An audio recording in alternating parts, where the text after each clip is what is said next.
జై శ్రీరామ్.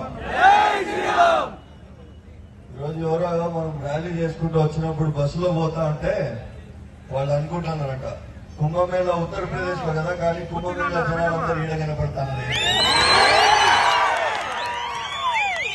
అది చూసినప్పుడు వాళ్ళకు కూడా అర్థమైంటది ఈ రాష్ట్రంలో గొర్రెల ప్రభుత్వం పోయింది, ప్రభుత్వం పోయింది. దేశంలో గోమాత ప్రభుత్వం 10 సంవత్సరాలు అయింది, కానీ ఆంధ్ర రాష్ట్రంలో గోమాత ప్రభుత్వం వచ్చి ఎన్ని నెలలు అయింది? 7 నెలలు మాత్రమే. గొర్రెల ప్రభుత్వంలో అంతర్వేదిలో రథం దగ్ధమైతే ఏం చెప్పినారు? దానికి రీజన్ ఒక పిచ్చోడు వచ్చి తగలబెట్టినాడని చెప్పి. అదేవిధంగా రామతీర్థంలో విజయనగరంలో రాముడి శిరఛేదనం జరిగితే ఏం చెప్పారు? ఏదో దొంగల పని చెప్పి. ఆ దొంగల పని, ఆ పిచ్చోళ్ల పని, వాళ్ళ భరతం బట్టే ప్రభుత్వం, గోమాత ప్రభుత్వం ఈ రోజు ఆంధ్ర రాష్ట్రంలో వచ్చింది. ఇదే నా ముందు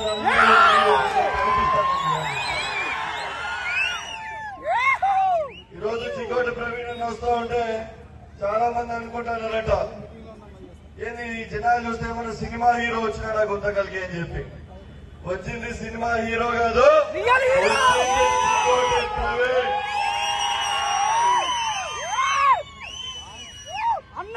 ఈరోజు హిందువుల్లో ఈ చైతన్యం వచ్చింది. ఈ హిందువుల చైతన్యం ఎప్పుడు వచ్చింది? ఒకానొక కాలంలో శివాజీ మహారాజ్ కాలంలో ఒకసారి హిందువుల చైతన్యం వస్తే బాబర్లు, అక్బర్లు, ఔరంగజేబులు అందరూ కూడా ఉచ్చలు పోసే పరిస్థితి వచ్చింది. అట్లాంటి పరిస్థితి మరోసారి వచ్చే పరిస్థితి నరేంద్ర మోడీ గారి రూపంలో మనం చూస్తా ఉన్నాం. చూస్తాం గత ప్రభుత్వంలో తిరుపతిలో మనం పవిత్రంగా భావించే లడ్డూ ప్రసాదం కూడా కల్తీ చేసిన ప్రభుత్వం పోగొట్టే గోమాత ప్రభుత్వంలో. హిందూ బంధువులను మీ అందరికీ చెప్తా ఉన్నా, లడ్డూ కల్తీ చేసిన విషయంలో వేట మొదలైంది. 4 రోజుల క్రితం సెంట్రల్ గవర్నమెంట్ సంబంధించిన సిబిఐ 4గురిని ఇప్పటికే అరెస్ట్ చేసిన విషయం కూడా